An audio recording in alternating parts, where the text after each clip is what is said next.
rritur 60%. Është rritja më e madhe pas Iranit, Haitit,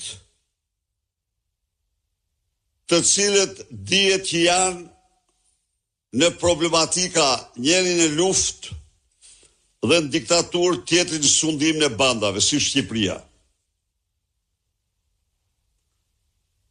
Çmimet rriten çmendurisht.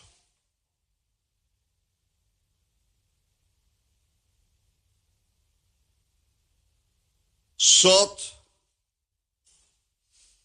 Shqipëria ka naftën, është njëri nga 8 vendet me çmimin e naftës më të lartë në botë.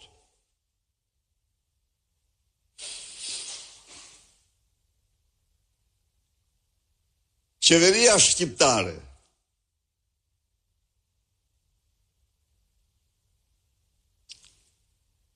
kryen vetëm një detyrë: vjedhjen e fondeve publike. Treguesit janë katastrofal.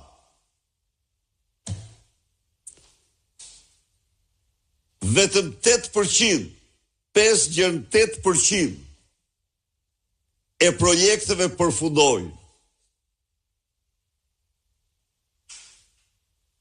Të tjerët avullojnë, grabitën.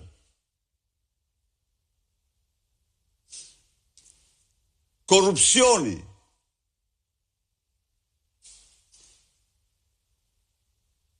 vjedhja në tendera arrin në vit në 1,2 miliard euro. Vjedhja në tendera të i kalon fondin e pensioneve të Shqipërisë. Vetëm në tendera.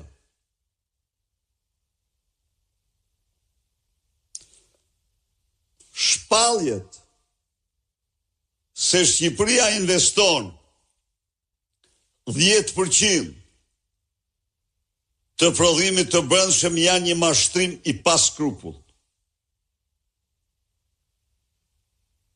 Për të arritur në këtë shifër të pavërtet, qeveritarët llogarisin tendrat e dështuar, e anulluar. Fakti është se investimet arrin gjithsejt 4,9%, arrin në shifrat më të ulta në Europë. Akoma më katastrofal është finalizimi i projekteve. Gjithsejt 5,8%. Do thoni ju shtet i falimentuar, shtet hajdut.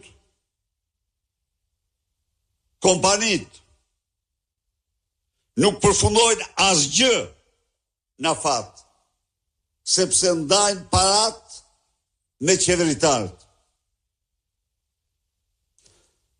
Ndaj dhe rruga këtu ndërton shkon si shkoj rruga Quk-Qaf Ploç 16 vite. Rruga e Arbrit 14 vite. Dhe rrugë me radhë, dhe punë publike me radhë.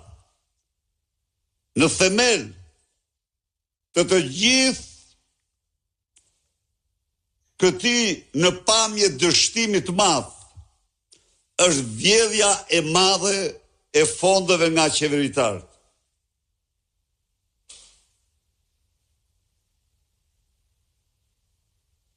Qëndrimi ndaj dhe rënja katastrofale e transparencës në prokurime, nga 80 pikë që ishte në vitet 2010-2013 si pas Tender Europe, ka zbritur në 64 pikë në vitin 2026. Rrokullisje e pa imagjinueshme.